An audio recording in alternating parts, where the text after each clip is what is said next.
What's up, guys? Welcome to a new YouTube video. Today, as you saw in the title, we're going to be talking about leg training, right? We're going to simplify leg training. I'm going to give you a guide, what you need to do if you want to just do the bare minimum, and what you can do if you want to do the most you can to grow, if you want to maximize potential. Okay, so as we know, your leg has a few parts. You have your glutes, your abductors, which are also right behind over there. You have your quad, right, which involves a few muscles, right? Your vastus, your rec fem, right? You also have your adductors, right? That's the inside, the upper inside of your thigh that brings your legs together. You also have your hamstrings, which is basically the bicep of the leg. It flexes the knee, right? And you also down there have the gastrocnemius and the soleus. Those are your calf muscles. How do we want to train these muscles? For your quadriceps, the least you can do is going to be some form of leg extension. That is not only the best exercise for quads, but the only one you really need if you are trying to just be minimalist about your quads, right? It trains the rec fem, which your squat patterns don't, right?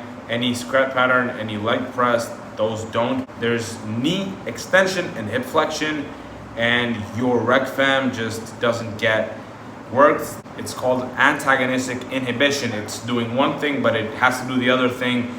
And as we know, the rec fem connects it both the knee and hip joint, so it can't do both things at the same time. So that's why leg extensions, fixed knee, are greatest for legs, because those include your rec fem. It's like doing an overhead extension only for your triceps. You're leaving out a head of the triceps, which is the long head.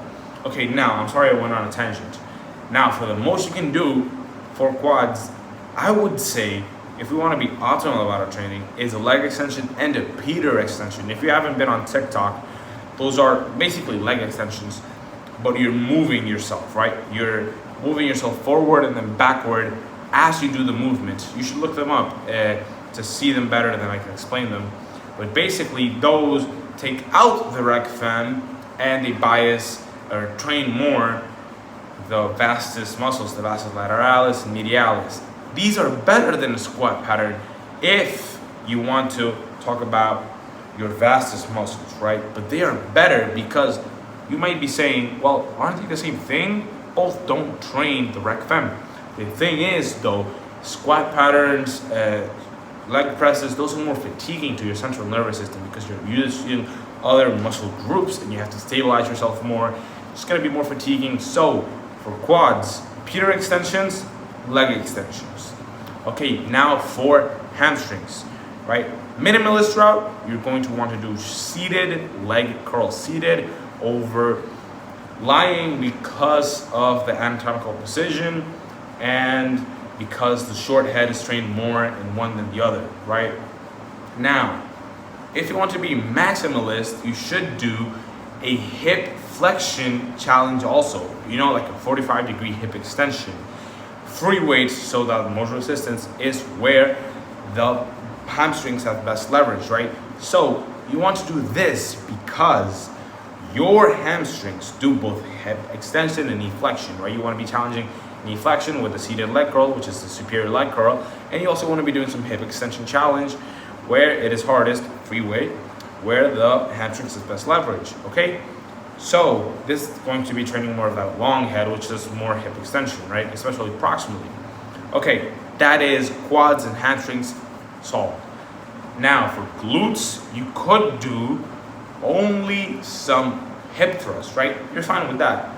You can also do some banded 45-degree hip extensions, since those will provide you the most amount of resistance near full hip extension, where the glutes have best leverage, right? So you can do that or that. Now, moving on to adductors. There's really only one thing you can do to train them best, and that is going to be an isolation movement, and that is going to be adduction machine, right? Same goes basically for your abductors. abductor machine.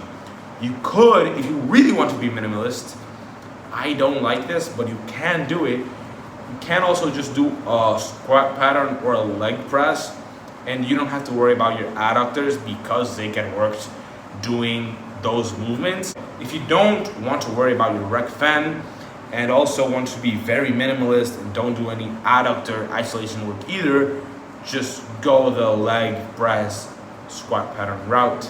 I don't condone that, but you can do that, it's up to you. For calves, this is very important. I need to mention this. Calves are highly genetic, all right? First off, you have insertions, high or low insertions. High insertions, you're cooked. Low insertions, even then, it depends on your genetics. Some people just, even with low insertions, don't have great calf genetics, right? Some people just have great calf genetics. It really comes down to genetics. You can't really solve that. But some people might say, well, everything is determined by genetics, mice and levels. But calves are slightly more determined by genetics, just as your neck and forearms are, right? But you can still train them, you can still give them an effort. For calves, I would do some straight knee calf raises. That's as simple as that. Because, right, when you're doing seated, the gastrocnemius, which is the big part of your calf, it has bad leverage, right? So you're better off doing them straight-legged, but not standing, because that's going to be a bit more CNS fatigue, because you're going to have to stabilize. Just grab a leg press, load a few plates on, and do some straight leg calf raises. That, ladies and gentlemen, is your leg training simplified. If you have any more questions, ask them in the comments. I am going to do a upper body simplified soon. Maybe a triceps, maybe a push muscles and back muscles separately, but I'm going to do that. Hope you have a great time. Hope you enjoyed the video. Hope you learned. Sorry if I went too far on from the main subject, but I hope you enjoyed.